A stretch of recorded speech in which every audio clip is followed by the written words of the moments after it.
Okay, the simple arrangement first. Now it may be simple, but it is still quite striking. So 5 minutes to put together 5 different varieties of plants in. Let's go through them. Now, first is obviously this big glowing orb down the front. This is Arctic Ice King Protea.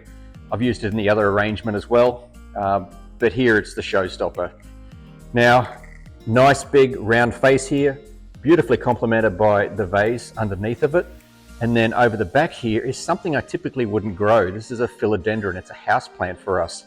I grabbed this from home. It works really well because it's got a nice round shape that complements both the vase and the big old Protea in front. And it's got these jagged leaves over here, which then play off really well against this guy, the Acacia cultriformis. Now this is the knife acacia, really nice form. It's a great plant in the landscape, but double duty when it gets into a vase is brilliant. The other acacia we've got over here is the little pearl acacia, Acacia podyliaria from Queensland. And at this time of year, this thing has just erupted in the landscape with these really soft gold balls. It's a wonderful little plant. Wrapping it all up is our trusty little eucalyptus moon lagoon. It's just giving a little bit of a play over here to play off what's going on over here. Super simple arrangement. Threw it all together, like I said, in under 5 minutes, but a really nice effect.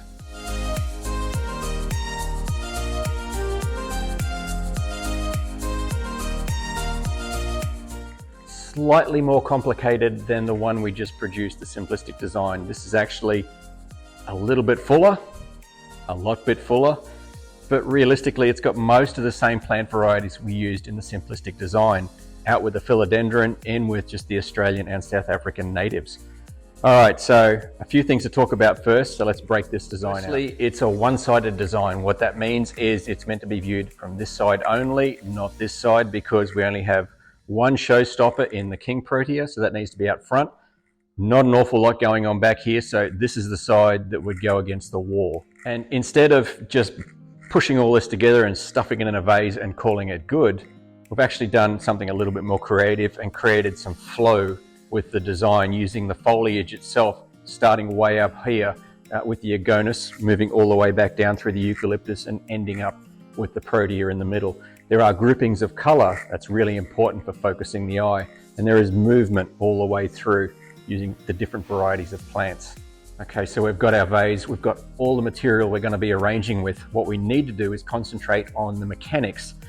Now, mechanics is used in the floral sense for anything that you hopefully don't see that holds everything together within an arrangement. So it could be floral tape across the top, it could be some sort of structure down the bottom. The simplest use that some creative folks have come up with is a scrunched up ball of 1-inch chicken wire. That replaces that floral foam stuff that we used to use in the past, which unfortunately was very good at doing its job, but not very good for the environment. This old bit of material here is reusable, so it's perfect. Great idea. It's as simple as this. Scrunch it up into a ball, put it into the container, and start arranging. Now the mechanics are in. The water is filled up and we've added our plant food to this water, so we're ready to go. The first thing we're doing is adding eucalyptus as a filler.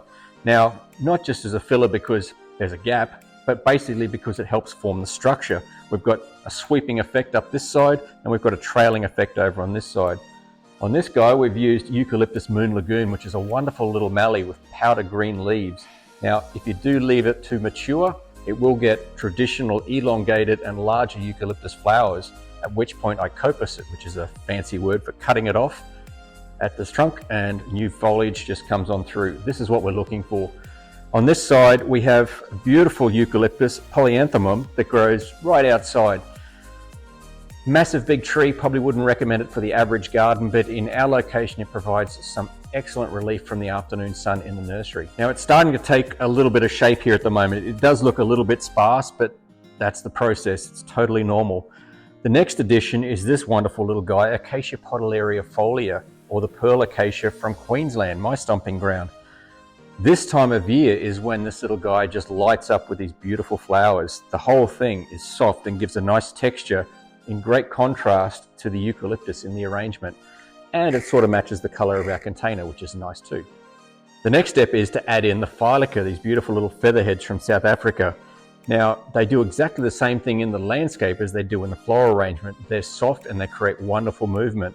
Additionally, the softness of these guys plays off really well against these big bold shapes of eucalyptus. The second last step here is to put in some floral fillers. Now these are Chamallorsiums, or the wax flowers from Western Australia.